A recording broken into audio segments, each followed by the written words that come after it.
이번 영상은 박준영 대 안드레 무니즈의 프리뷰입니다. 직전 영상은 무니즈가 어떤 파이터인지에 대한 내용이었는데 자세한 부분은 직전 영상을 참고해 주시면 될 것 같습니다. 이번 영상에서는 박준영 선수 쪽으로 초점을 맞춰서 경기 프리뷰를 진행해 보려고 합니다. 양 선수의 프로필 비교입니다. 먼저 눈에 띄는 점은 아무래도 신체 스펙입니다. 무니즈가 키에 비해 리치가 굉장히 긴 편이라는 것을 확인할 수 있습니다. 박준영의 최근 상대는 알버트 두라예프였고 2라운드 서브미션 승리를 거두었습니다. 무니즈의 최근 상대는 폴 크레이그 2라운드 TKO 패배를 당했습니다. 최근 미들급에서의 입지는 서로 상반된 상황입니다. 박준영 선수는 올라오는 과정에서 패배를 경험했지만 최근 4연승에 3연속 피니쉬로 상승세인 상황이고 안드레 무니즈는 5연승을 거두면서 랭킹 11위까지 올랐지만 최근 2연패로 랭킹에서 내려온 상황입니다. 그래서 최근 기세를 반영해서 박준영이 탑독으로 평가받고 있습니다.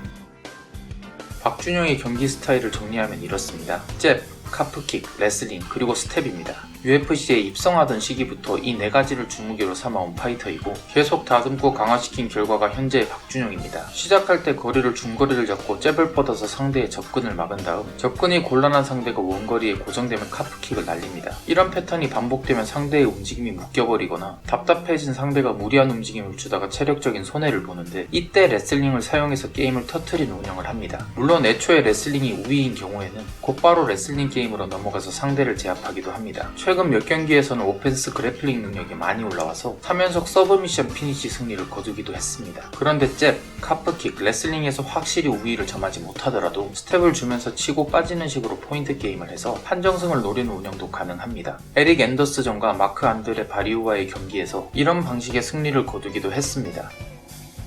관전 포인트로 가장 먼저 짚고 넘어가고 싶은 것은 이번 상대인 무니즈가 사우스포의 강력한 주짓대로라는 점입니다. 그리고 박준영은 그동안 UFC에서 부전을 치르는 동안 만났던 왼손잡이 파이터는 에릭 앤더스가 유일했습니다. 그래서 에릭 앤더스전을 정말 많이 참고했고 이번 경기에서 스탠딩에서만큼은 많은 힌트를 얻을 수 있었습니다.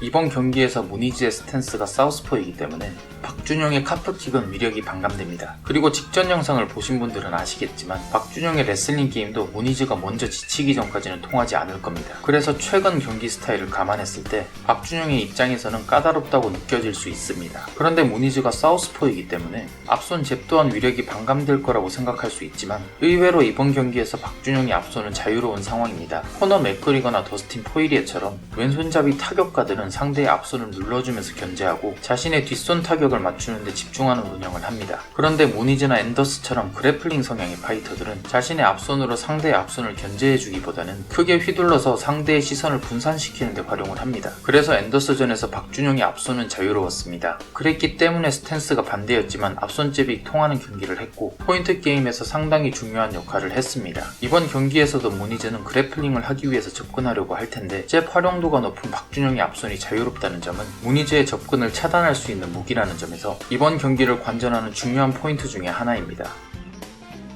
박준영의 입장에서 카프킥과 레슬링이 통하지 않는다는 점은 최근 경기 운영 스타일을 봤을 때 까다롭다고 느낄만 합니다. 하지만 박준영은 사우스포인 에릭 앤더스전에서 앤더스가 노골 쪽으로 클린치와 테이크다운을 위해 접근하려고 하자 스텝으로 빠져주면서 쇼트훅과 어퍼로 받아먹는 운영을 했는데 실제로 이런 옵션들의 적중률이 굉장히 좋았고 앤더스의 전체적인 경기 운영이 흔들리는 것을 확인할 수 있었습니다.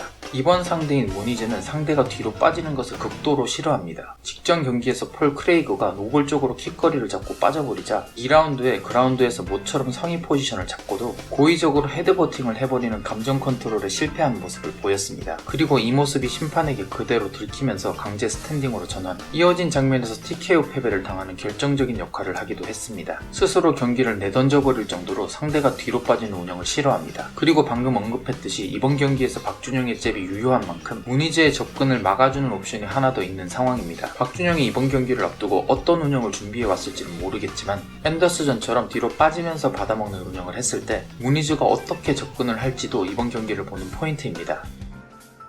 하지만 결국 MMA라는 스포츠의 특성상 접근하다가 큰 펀치에 걸려서 의식을 잃는 상황이 나오지 않는 이상 클린치나 테이크다운 시도를 하는 상황이 반드시 나옵니다. 박준영 선수는 상대가 타격 모션을 주면서 테이크다운 시도를 할 때 간간히 테이크다운을 허용하는 편입니다. 그런데 여기서 불안한 점이 하나 더 있습니다. 컨트롤을 당할 때 빠른 이스케이프를 위해서 백을 준다는 점인데 그레고리 로드리게즈전을 제외하고는 무난히 탈출하는 모습이었습니다. 하지만 이번 상대인 무니즈는 백에서 컨트롤을 하다가 서브미션 그림을 잡아내는 운영을 정말 잘하는 만큼 평소처럼 백을 주고 일어났을 때 자연스럽게 이스케이프이 될지 어떨지가 이번 경기를 보는 정말 중요한 포인트입니다. 1라운드 그래플링 상황에서 빠른 이스케이프이 될지 아니면 컨트롤을 당하거나 그대로 서브미션 패배를 당할지가 중요하고 2라운드 중반쯤에 양 선수의 체력과 포인트 상황으로 승부가 갈릴 것 같습니다.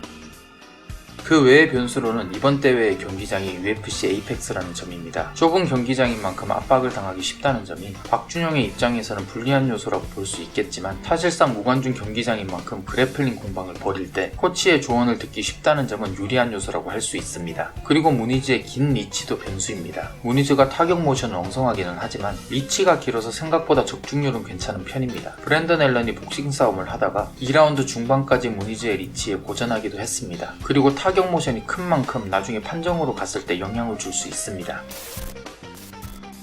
간단하게 정리하자면 이렇습니다.